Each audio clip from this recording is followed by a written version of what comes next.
understand that their job by default is to win. That's it. There's no second place when you go to war with people, right? There's no second place when you merge with an adversary aircraft.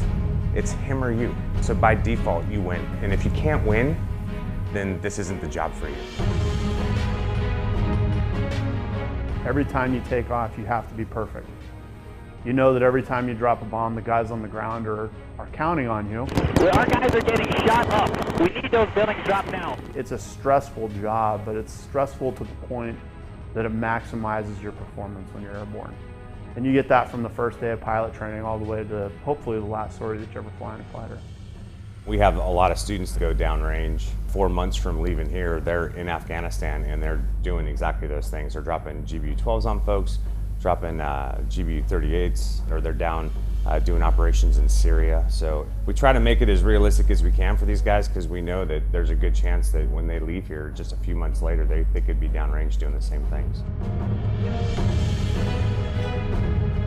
I love being an instructor pilot here because I get to shape those guys. As soon as they show up, those are my guys to turn into the fighter pilots that I know what it's going to take for those guys to be successful in the Air Force. What I want to do is find that optimum stress point so that performance is exceptional. And I remember my IPs doing that to me too. And it was, you'd get done with a day and you're like, man, that was awesome.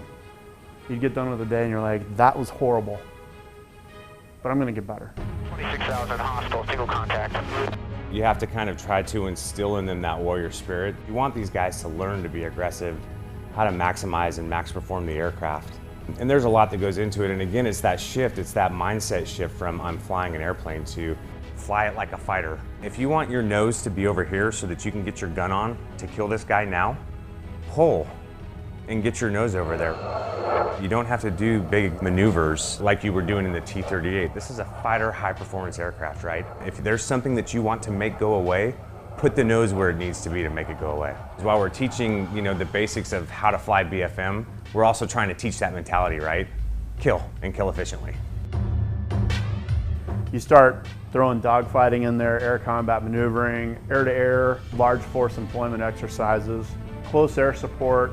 So you package all that experience together and you transfer it to Afghanistan for your first sortie. At the end of the day, the finished product here at Luke is an incredibly capable fighter pilot.